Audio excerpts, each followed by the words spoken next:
Good morning, Mr. Speaker. On July 18, 2017, Bermuda experienced a change of government.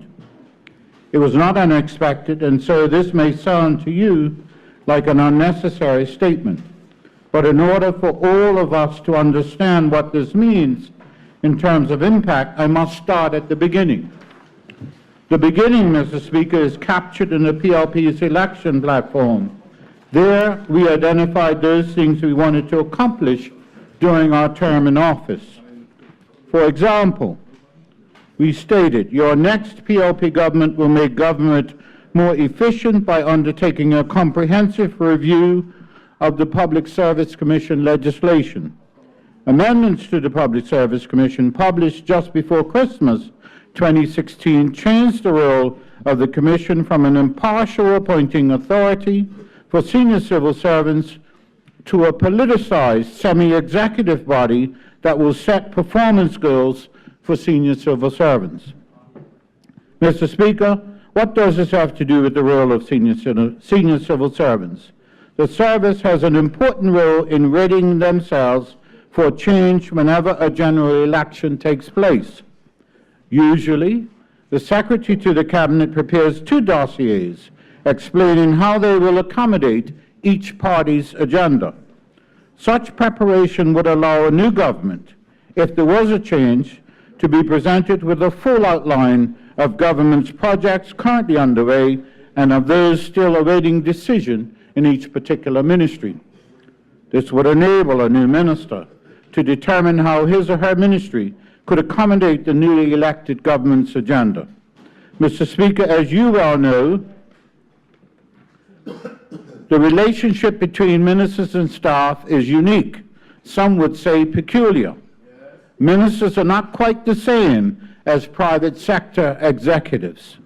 Their relationship with staff is predicated on staff members' commitment to serving the government of the day, no matter their own personal political views. So it was earlier this year that I learned of a Bermudian farmer whose lease had expired prior to the general election of 2017. Ministers would not naturally know about this lease or any lease until they are presented for signature, because leases come under the remit of the Estates Department.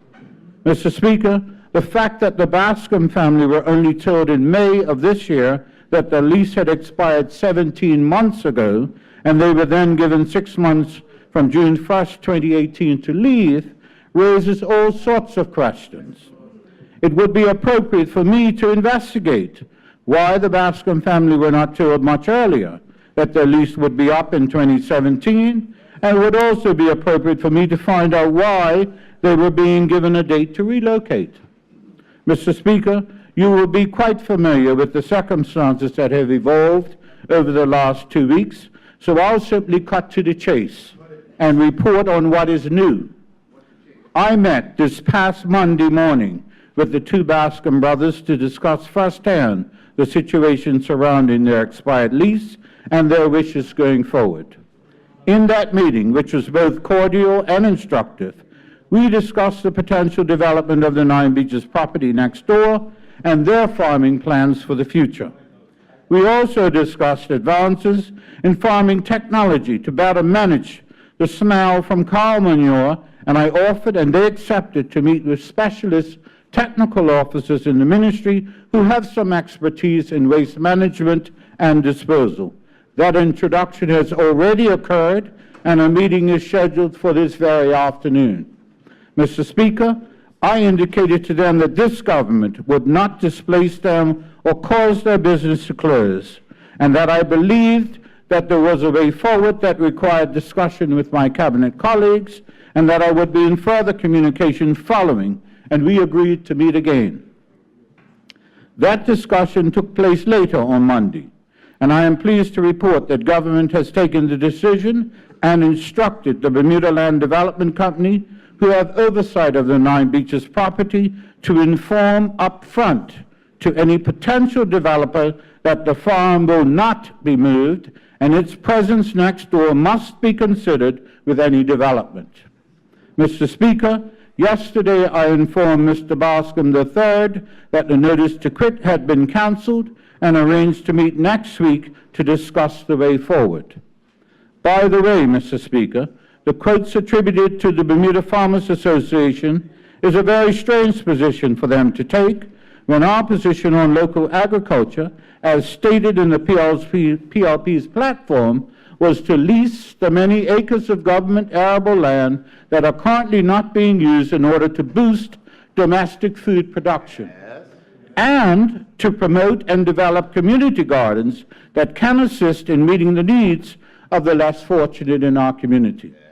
If this sounds to you, Mr. Speaker, like a plan to encourage more Bermudians to get into farming, or to encourage more farmers to make use of government arable land, then you would be correct. It's kind of hard to push forward this agenda of encouraging farmers when the daily paper is hell-bent in trying its best to create negative front-page news. Monday's paper quotes the Bermuda Farmers Association as urging the government to ditch its plan to remove West End farmers from their land. Having possession of copies of various statements confirming that plans for eviction were on hold, I guess it is too much to expect that they would even attempt to correct any misconception.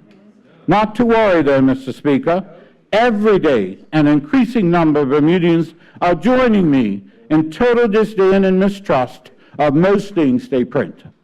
The PLP made a declaration of our concern for domestic food production long before anyone tried to make this an issue of dissent.